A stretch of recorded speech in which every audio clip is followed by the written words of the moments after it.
Hey guys, I've got another distribution review for you today. This is Manjaro i3. I really like the i3 window manager, I really like the Manjaro distribution, and I really like that there are enough enthusiastic members of the Manjaro community to actually put i3 together as an operating system in and of itself based on Manjaro.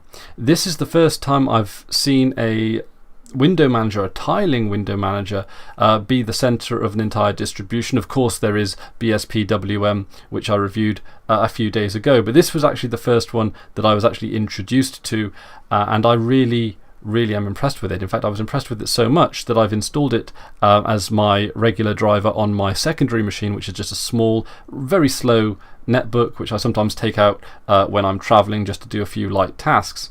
And it's really particularly good in that scenario because, of course, it being a netbook and being portable means that I don't always have the space to actually just pull out a mouse. So having a keyboard orientated window manager or desktop environment actually just sort of allows me just that little bit more convenience and that little bit more portability on a netbook. Now obviously that won't get you very far on something like a tablet, but you know, different workflows for different people, isn't it? So I really like the fact that this is not only super lightweight, but it actually looks really nice as well. And then if you are installing it on a slower machine, it doesn't mean that you're relegated to using out of date or at least particularly old software simply because it runs better, or because because it's part of a long-term release or something like that. It's actually just really nice to actually have completely sort of up-to-date software, or at least reasonably new and up-to-date software, but at the same time being reasonably stable on top of a lightweight but good-looking desktop environment. And I'm going to keep calling it a desktop environment sort of out of habit, because even though this is made up of lots of small individual components, they come together so succinctly that it does feel like a desktop environment, even though it might not fit the technical definition. Now, as you can see in the top right, we've got Conky, which allows us to review our system resources at work. We've got the taskbar at the bottom, which gives us a pretty comprehensive view of the system as well. It gives us the CPU, remaining disk space, wireless connectivity, sort of LAN connectivity, power utilities, date and time, as well as the system tray, which has a network manager, the update manager, the clipboard manager, and a volume manager. So there's a lot there. Also, I do like the background, which also includes a few handy desktop shortcuts. It's the first time I've actually ever said that I like the default desktop environment, I think, but the default desktop wallpaper, because it's usually something that I change out almost as one of the first things that I do. But having a few useful keyboard shortcuts there just to help people get started is really useful. And of course, in the bottom left there, you can see that it's referring to the first desktop.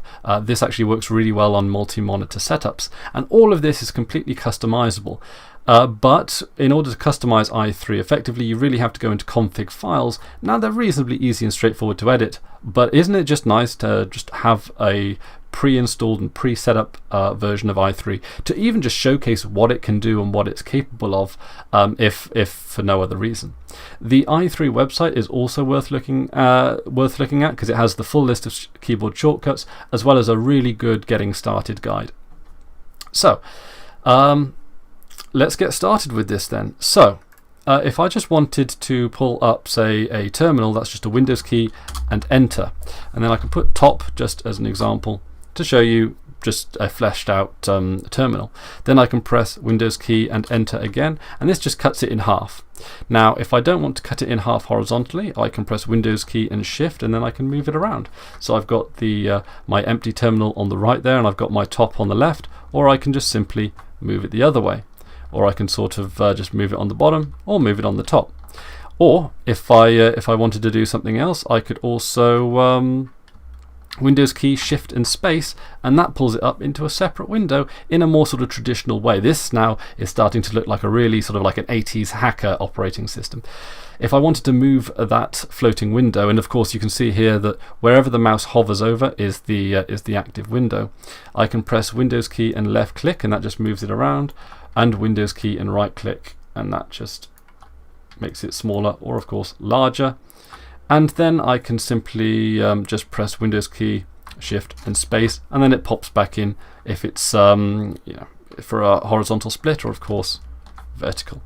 Of course, this has another operating paradigm, I guess you'd call it, which is a tabbed mode.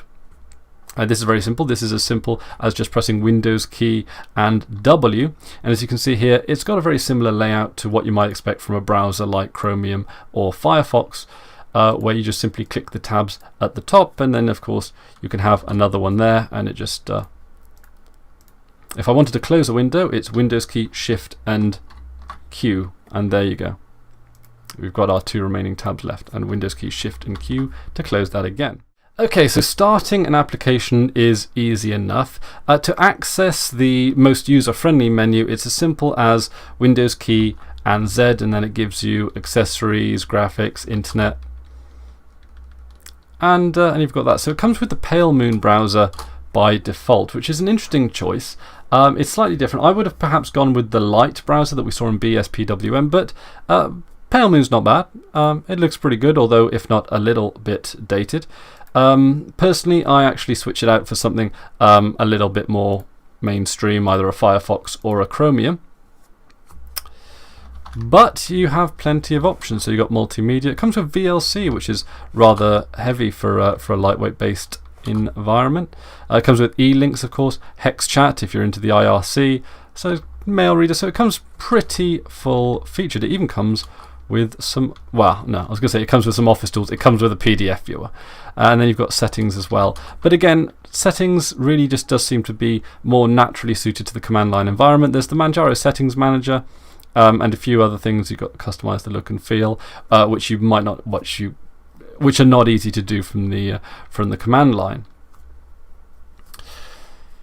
So if you wanted to, for example, quick launch an application, you could just press the Windows key and D, and it comes up with this rather odd looking kind of menu system. But if I wanted Pale Moon, I could just press P-A-L-E, and then it comes right back up with it, and then it's just as easy as launching that. What you will find happens as well with this menu, which you press Windows key and D to open, is that your most commonly used applications will be the easiest to access via left and right keys as well. So we can quit that. There's not really too much more to show you other than just there's not really too much to show you now that isn't just going through the getting started guide, which explains how to get started significantly better than I'm doing right now. But I do have to say this looks good. Its workflow is really nice. It is easy to customize. It's all in the configuration file in the .i3 directory in your home directory. There are some things I'd remove. There are some software that I'd switch out. I wouldn't go with Pale Moon. I can understand why they would have the graphical update manager for people that perhaps aren't as comfortable with the command line. But if you are a user that just loves working on the command line over working in GUI environments, this could very well be the desktop environment for you. Yeah, it all feels very coherent to the point where it feels more comfortable to refer to this as a desktop environment than a window manager with a whole bunch of stuff thrown in. Lots of very small, lots of small applications that work really well together. I certainly recommend giving this a go. It runs really quite well in a virtual machine in the 64-bit mode, but I have had some problems running the 32-bit version of this distribution in a virtual machine. I don't know if that's some sort of poorly chose settings on my part, or whether or not it's just simply that the 64-bit is just a little bit better supported. I couldn't say, but there is a reason why I use this on my secondary machine, and there is a reason why I'm very happy with it. Its workflow is absolutely fantastic. It's very snappy, and it even comes with the compositing effects, which you can of course turn off. But it looks good, it works well, and it has really good up-to-date software and an incredibly large software repository to boot. So definitely worth a look, specifically if you're interested in a very keyboard-centric, very lightweight window manager. In fact, to be honest, I'd recommend possibly even trying out the i3 window manager on whatever distribution it happens to be that you're running on now. It's in most software. It's in most software repositories of most operating systems in the Linux world. So give it a go. That's about it from me today. Thank you very much for watching. If you've tried i3 yourself, feel free to share your experience down in the comments section below. It'd be interesting to hear sort of other people's take on it. That's about it from me today. Until next time, I've been Chris Ware, and you've been awesome. Take care now.